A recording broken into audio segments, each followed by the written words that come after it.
Hey guys, this is Molli Brown from the Fan Network News Channel. I'm here with Dan Spitz today, former co-founder of the band Anthrax, and now one of the founders of the new band D2. So mama, I will count my blessings to call myself your model son. So Dan, tell me about the moment when you realized what a Weissenborn lap slide guitar was. Well, actually, I was kind of surfing around YouTube, and I came across a gentleman by the name of David Lindley, who I feel is the premier player who reinvented the instrument on how to kind of play it in a new way. It's an ancient instrument, not so ancient, but it's from the 1920s, but there's very few originals that exist.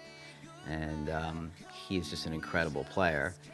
But most people don't know David Lindley's name if you're not in this very small Weissenborn world. You'll know someone such as Ben Harper, who, of course, if you search on YouTube, that he's a gentleman who has brought this instrument into a resurgence, a modern-day resurgence, in a very modern way. And he's an incredible player, and he plays to masses of people. And I just started listening to this instrument, which was the human voice, slide guitar, lap guitar, and I'm looking at it, and I was just kind of taken aback by it. Like, how do I learn how to play that thing? Like, what is that thing? And so on and so forth. And this is a variation of it, a wider variation of it I'm using specifically for this song, made by a Virgin in New Zealand.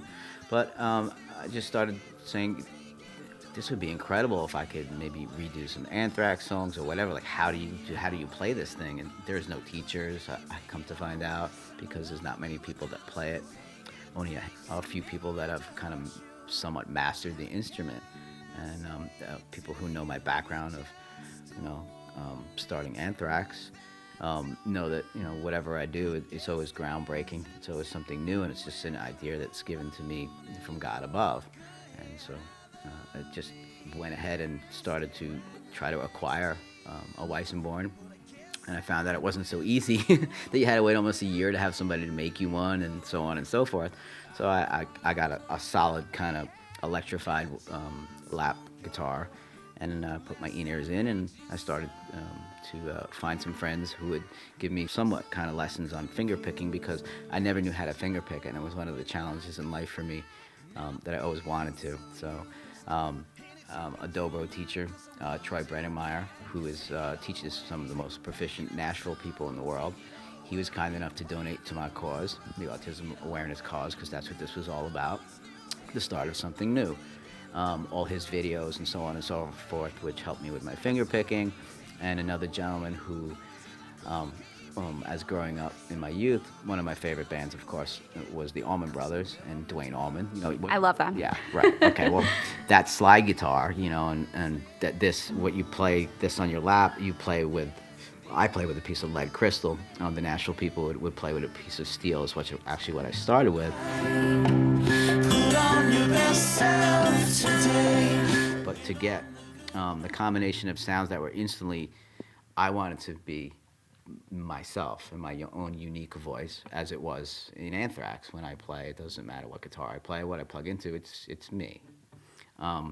Was kind of a combination of Duane Allman, some of myself, and some of that Nashville kind of technique, but really the Louisiana blues. And that's where all this stuff kind of comes from, where you got that.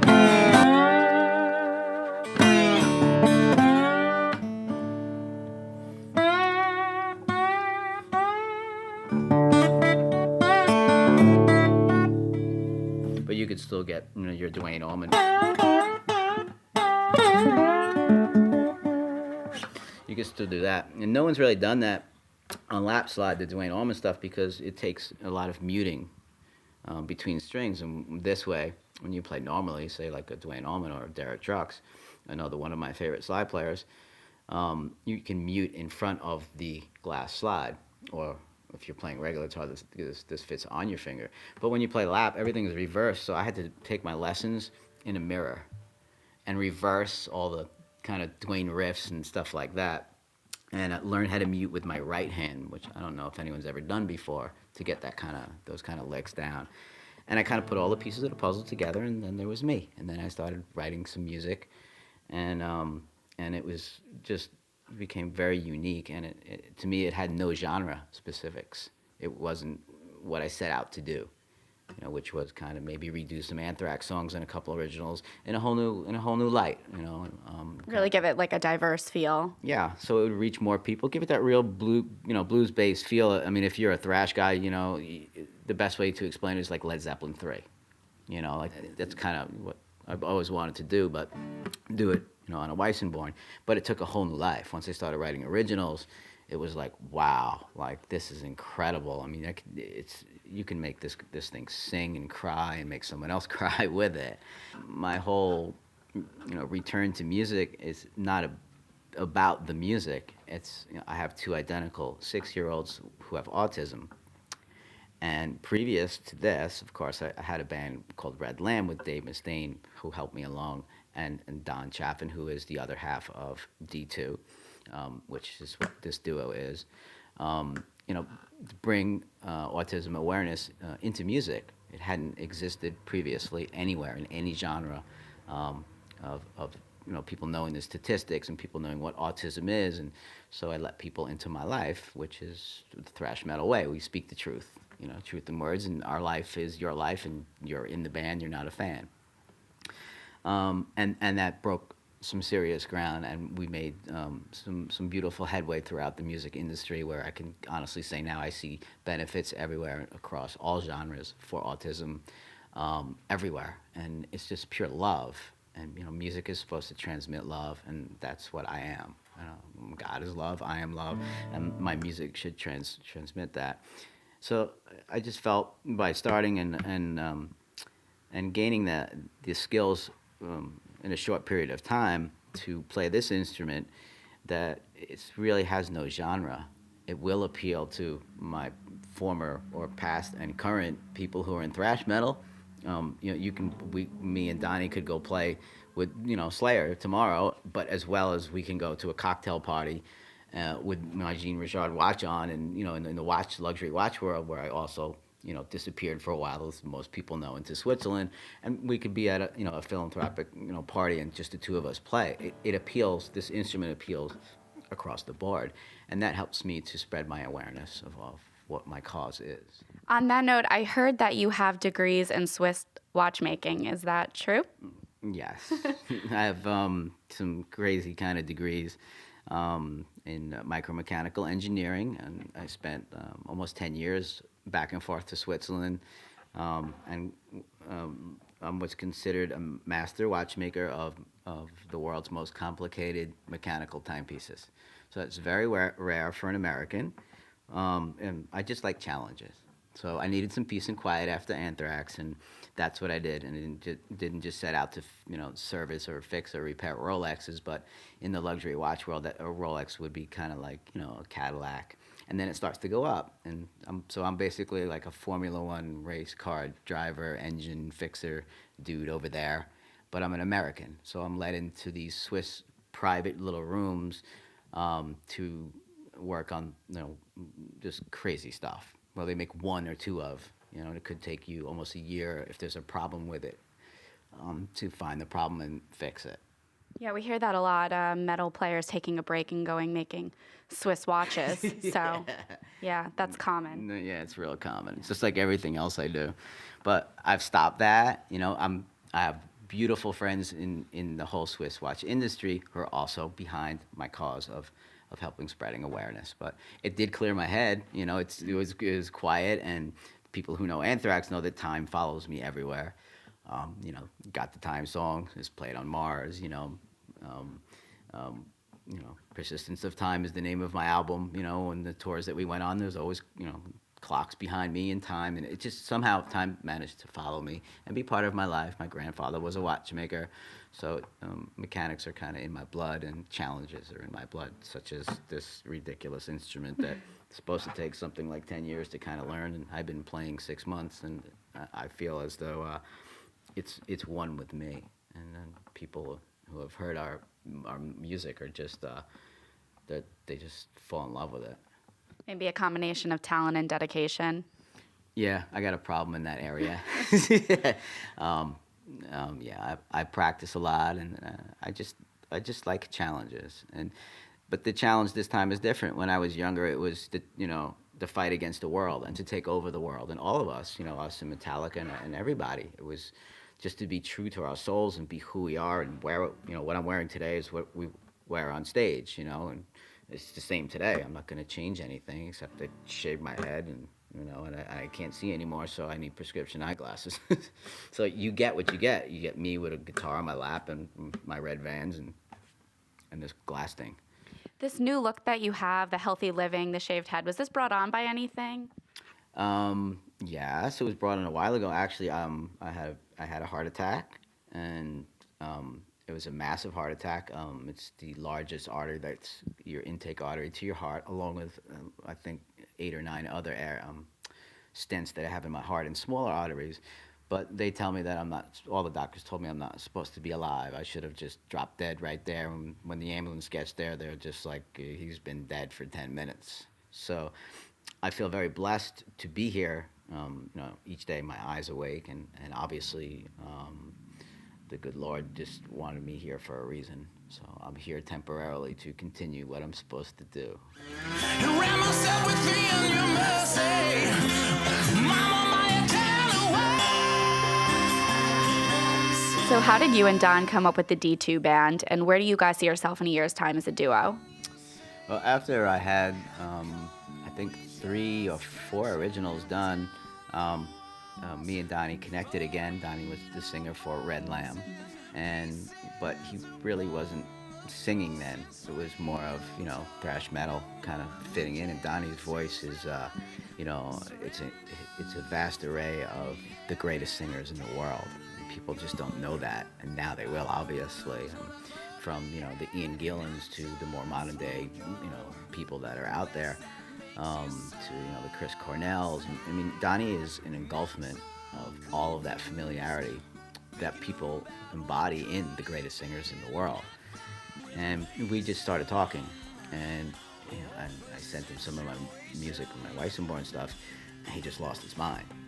And it's not easy to sing to what I've created, because it's not to say that it's busy, it's very emotional. So how do you fit a singer's emotion on top of an instrument that's already a singer and creating that emotion? And Donnie took it, and we worked together, and to find that particular spot where he weaves in and out, and it's just incredible. It's very moving. And of course, the video that we did today for Little Voices is our Autism song once again. But this time we decided to not use that word, because the song is about a very tight relationship between a mother and sibling, and it can mean a lot to a lot of people, but it still gets the message across to the autism community. And it's going to, obviously, it appeals to any genre, so we'll be able to reach a lot more people with my cause.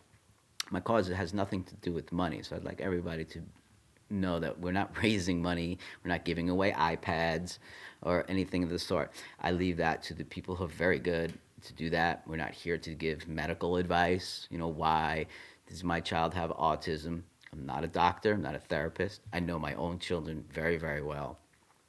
We're just here to bring that awareness of the statistics, and just for people to know, hey, that's that dude from Anthrax, and he's got 2 children with autism, and it must be a really hard life. And hey, wait a minute, it is, because I see it on his Facebook, and I see it here, and I see it there, and I see it on the videos behind them when they play.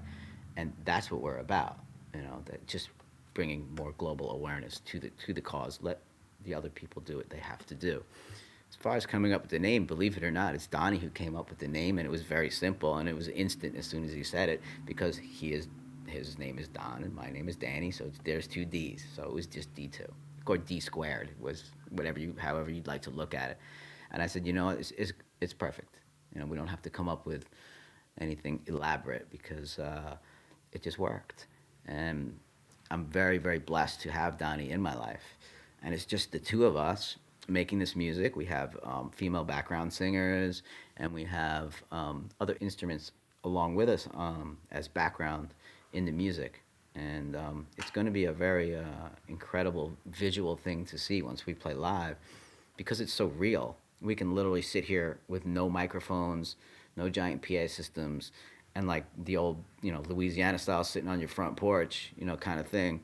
Donnie sings and I play, and it's pretty much what's on the album. Or we can go play live, and you can have video screens behind you of the female singers or whatever it may be, and scenery rolling by to give it that extra special effects. But it really is down and dirty, just us, and that's what's really cool about it. It's the truth. It's our lives. The words are the truth, and we are what we are. Once again, and it's a new barrier for me. As everyone knows, I like to do things that have never been done before. So this is something I feel that's never been done before, in addition to bringing light to this incredible instrument, which I hope a lot of other people will start to play. I'm the metal dude now who's playing the blues instrument, but all our music comes from the blues. It really sounded awesome, though. I'm looking forward to what else you guys come out with. Well, the first stuff we have is going to be a 6-song EP.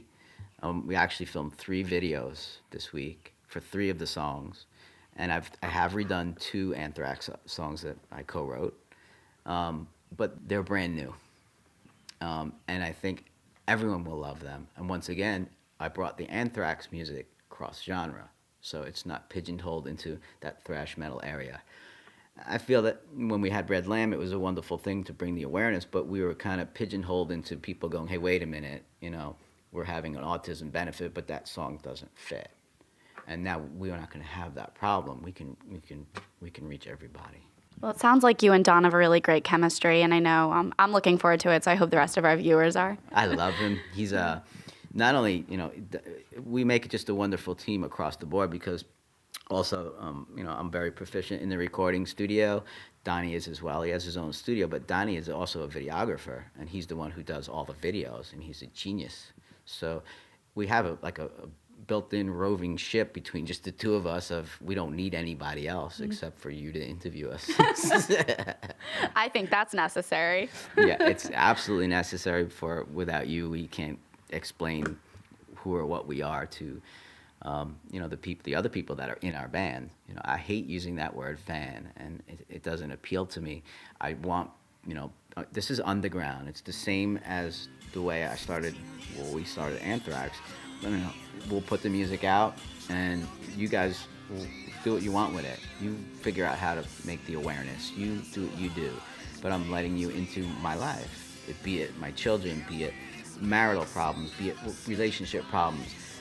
That's what our songs are based on. It's just my life as art. Well, thank you so much for joining us today, and I want our viewers to stay tuned on what D2 comes out with next. This is Molli Brown from the Fan Network News Channel.